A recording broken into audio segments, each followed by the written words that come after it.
రుణానుబంధం అనేది ఆహ్, మన భార్యాభర్తలు గానీ, వాళ్ళ పిల్లలకు గానీ మనం ఈరోజు చేస్తున్నాము అనంటే, గత జన్మలో వాళ్ళకు మనము రుణపడి ఉంటాము.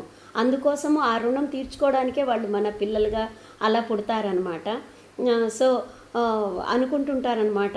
అయ్యో! నా పిల్లలకి నేను లేకుంటే చాలా కష్టమే, వాళ్ళు ఏం చేసుకోలేరే, వాళ్ళకన్నీ నేనే చేయాలి అని ఒక భర్త, ఒక తండ్రి అనుకుంటాడు. అలాగే తల్లి గూడా అలాగే అనుకుంటుంది.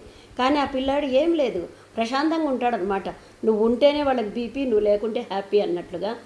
కాబట్టి అన్నీ మన మీదే డిపెండ్ అయ్యి ఉండేటట్లు లేకుండా, వాళ్ళు సొంతంగా కూడా జీవించేలాగా మనము వాళ్ళకి ఒక ట్రైన్ చేయాలన్నమాట.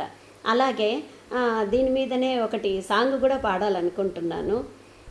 ఈ జీవన తరంగాలలో ఆ దేవుని చదరంగములో ఎవరికి ఎవరు సొంతము, ఎంతవరకి బంధము, కడుపు చించుకు పుట్టిందొకరు, కాటికి నిన్ను మోసేదొకరు, తలకు కొరివి పెట్టేదొకరు, ఆపై నీతో వచ్చేదెవరు ఈ జీవన తరంగాలలో.